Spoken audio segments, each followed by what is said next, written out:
Another Midday Minute. We are at Flashpoint, Chicago in the Loop, where Debbie and I just recorded another episode of the Midday Podcast, and we thought it would be cool for you to see, get a behind-the-scenes look at the studio. We're in the control room right now, and I am with Savannah Victoria, who's a student Hello. here at Flashpoint. Savannah, what's your role with the show? Yes, Jim. Hi, welcome.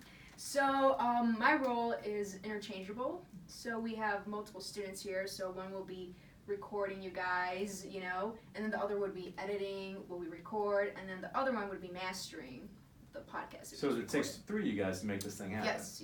Plus the talent. It's not just the talent, it takes a team behind us as well. What am I looking at right here?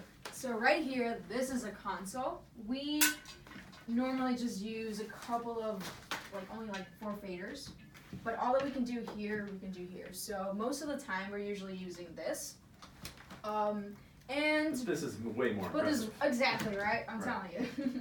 So if you would like to get closer, have a little sneak peek. So for example, I'll just pretend we're recording something, right? We'll throw it over here.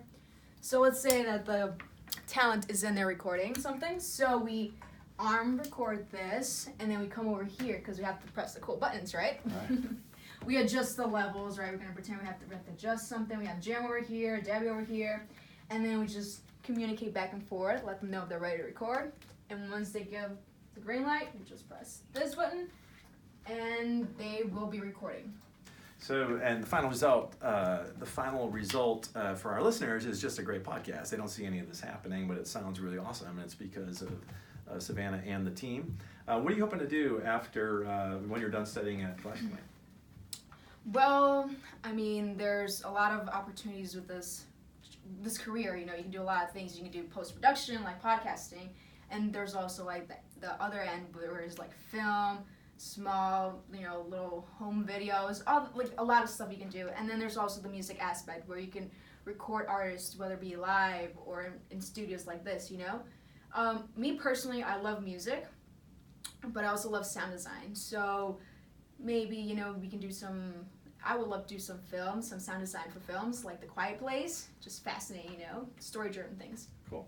And sound-driven. So, again, we get a podcast that really sounds great, probably better than it deserves, given the dog and pony show that we put on each month.